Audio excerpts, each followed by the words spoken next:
going on an adventure. So there's only one way to figure it all out. Unzip the archaeology. Make it naked.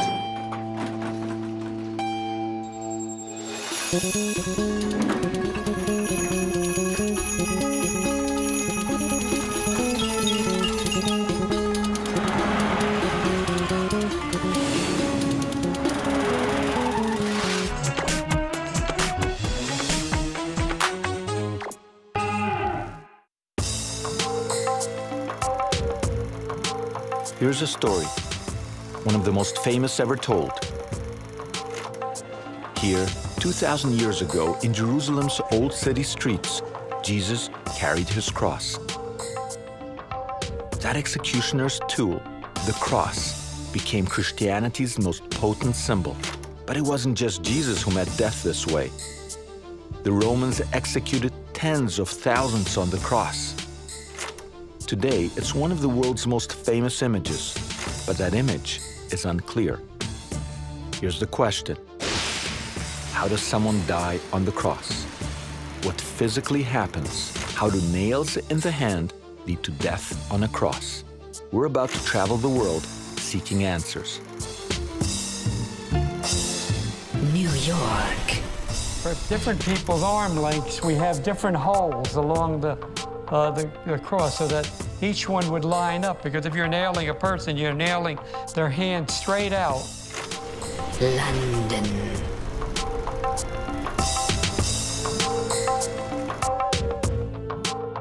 Well, like the nails, these are the actual nails that went through my hand.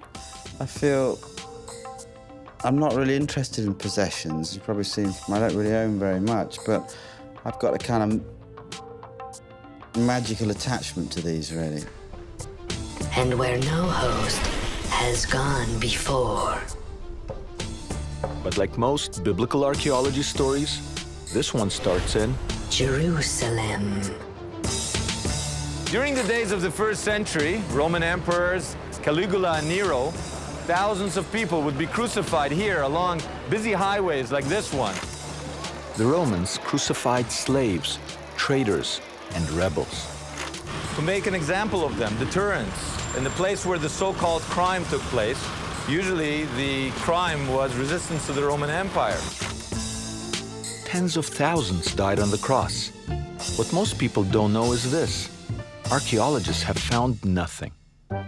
Well, almost nothing, to prove that anyone was ever crucified. How can this be? Like all good stories, let's start with a twist. A twisted nail. This is the only physical evidence in the world proving crucifixion happened. What you see here is the heel bone, the foot of this crucified man, with the iron nail going through it, piercing it. But this isn't real. It was shown to me by Dudi Mevorach, a curator at the Israel Museum.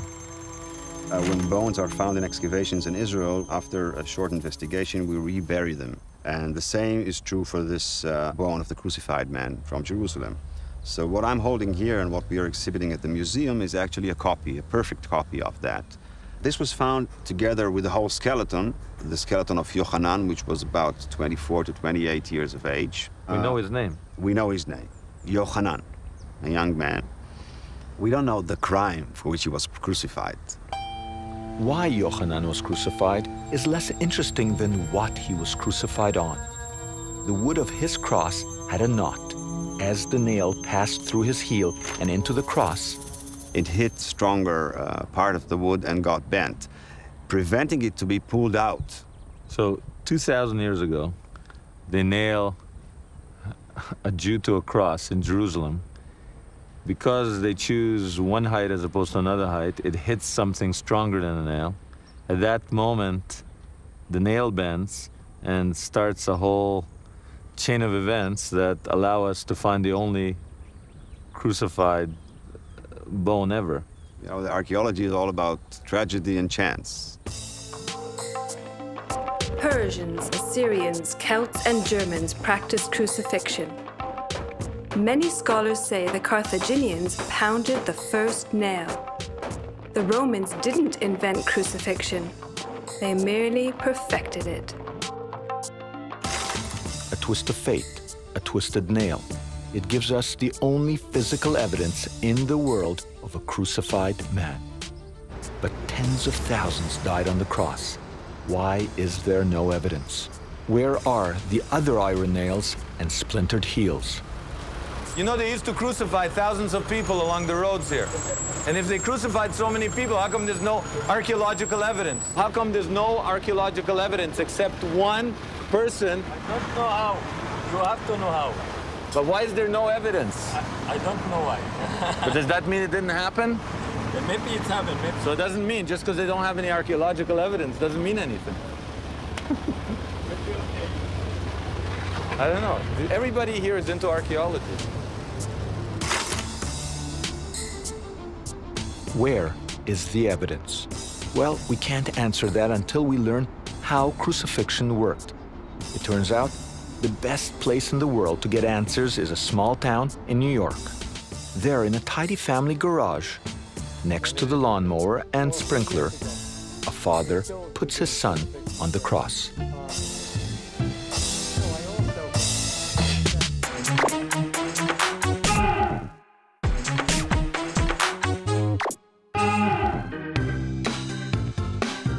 Dr. Frederick Zugib is a New York pathologist, a medical detective investigating causes of death.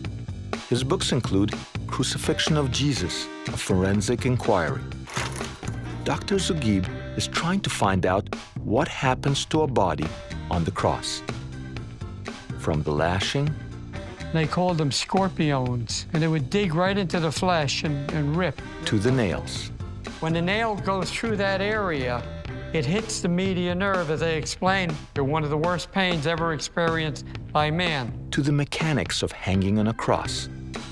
Then what happens, the cramping in the legs? Well, what they did was they'd arch the body, and that would extend the legs to remove some of the cramps. Dr. Zugib isn't studying alone. Meet Dr. Zugib's son, Tom.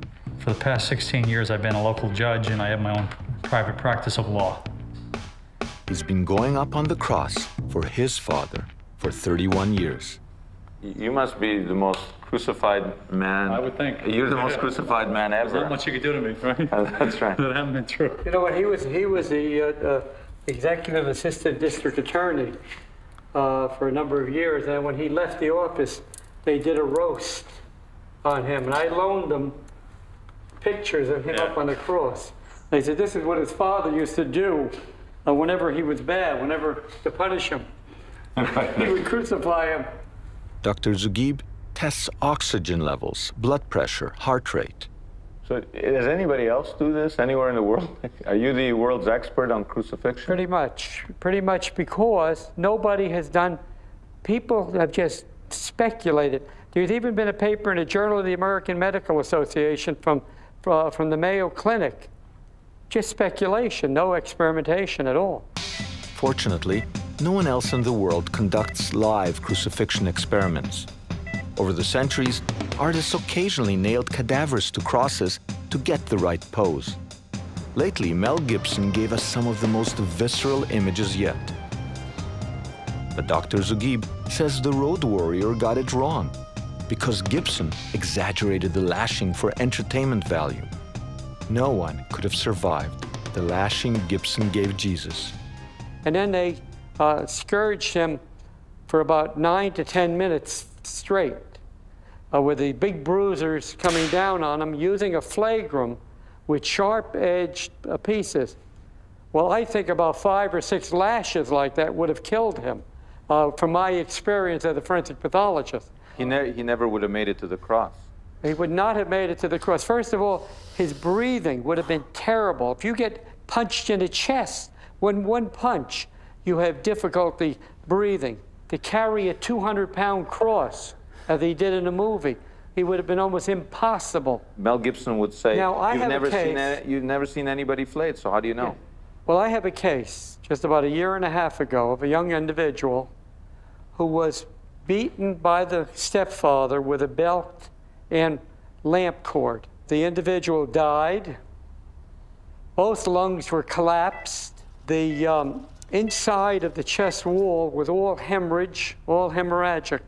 They tried resuscitating the individual after, could not resuscitate the individual. So this 18-year-old in good shape didn't survive just a a beating with a belt and a lamp cord. So Mel got it wrong. No one could have survived Gibson's lashing and then carried a cross. But Christians do believe the real Jesus made it to the cross.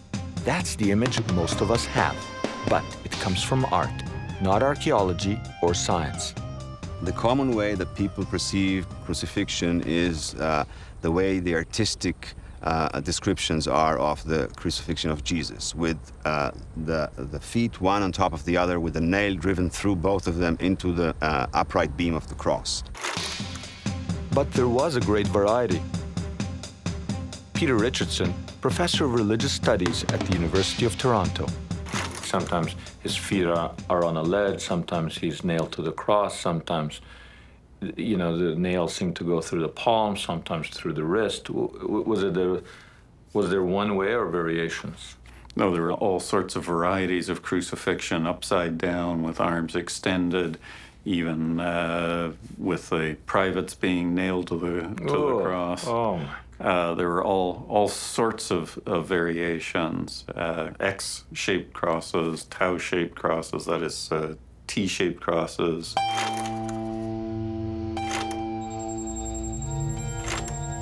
No matter what type of cross was used, most of us think of the nails when we think of crucifixion. We're about to meet someone who can tell not the history, but the actual feeling.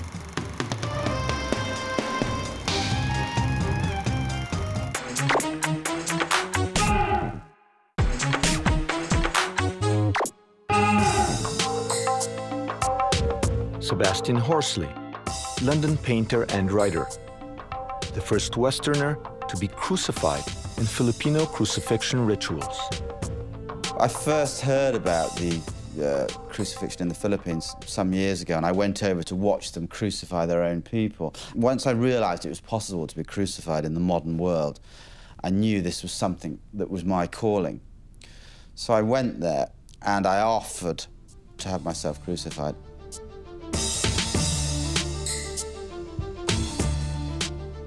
Every Easter, a few villages in the Philippines reenact Jesus' passion.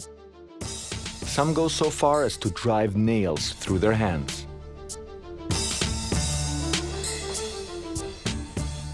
They strapped me to the cross, and I wanted to think of something specific, like my girlfriend, when the nails went through the skin.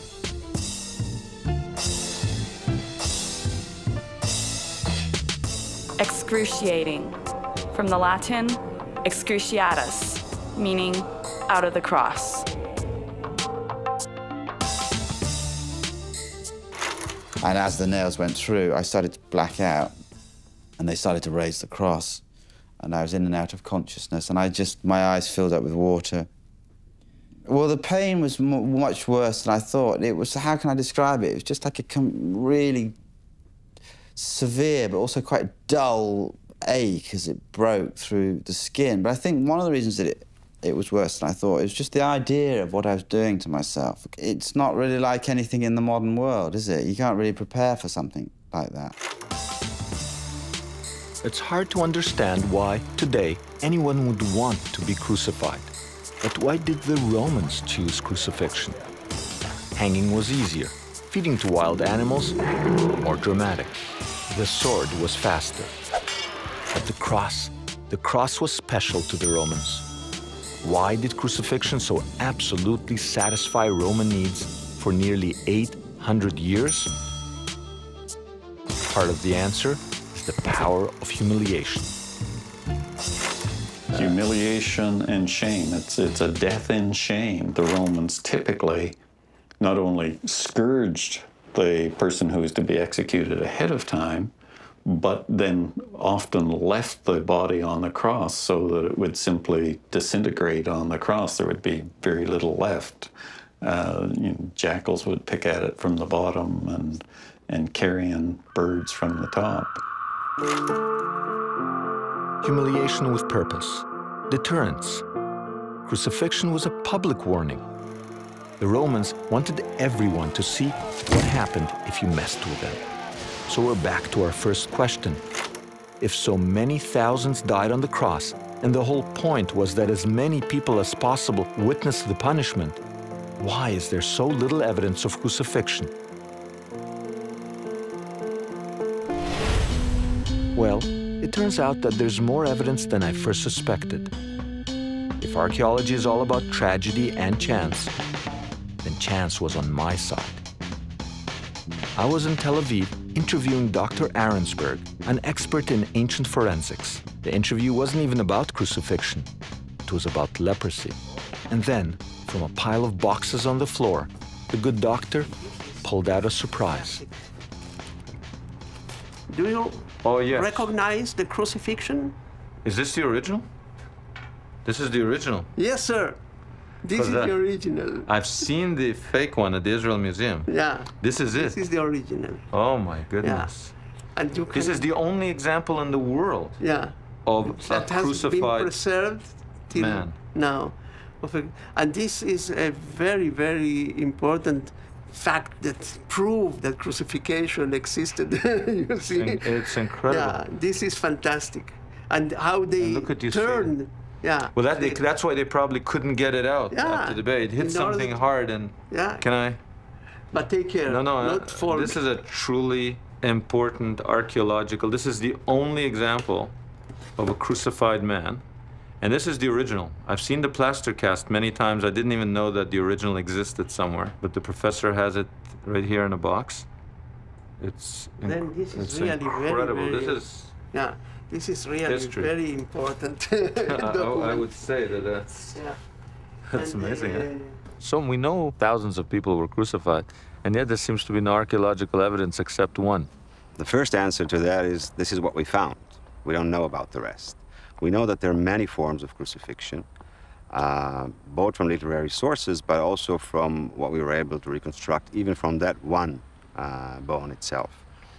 So if people, for instance, were crucified with ropes, we won't find anything. Because the ropes will decay with time, and we will have no evidence. The wood will also decay with time. When would an executioner choose a rope instead of a nail? It depended on economics of time. Example, the Romans crucified 6,000 slaves after the Spartacus rebellion, probably using ropes. Nailing would have just taken too much work. The other factor is how long they wanted you to suffer. If you're hung with ropes, you can last for days. Nails, hours. But still, how did a nail in the hand hurry death?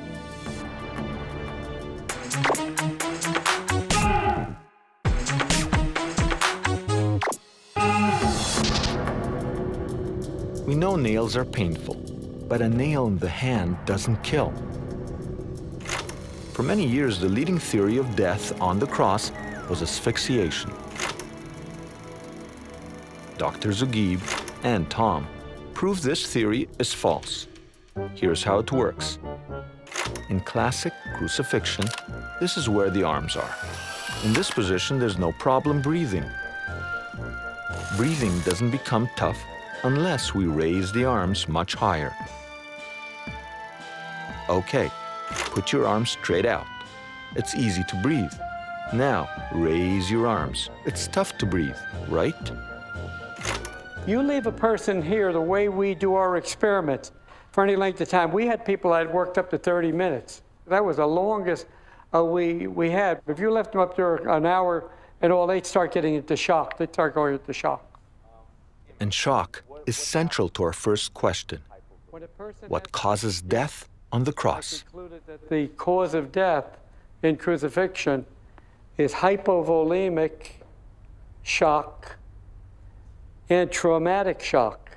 To a layman, what happens when someone goes into hypovolemic shock? When a person has hypovolemic shock, what literally happens is the heart fails as a pump because your volume is too low to maintain a blood pressure.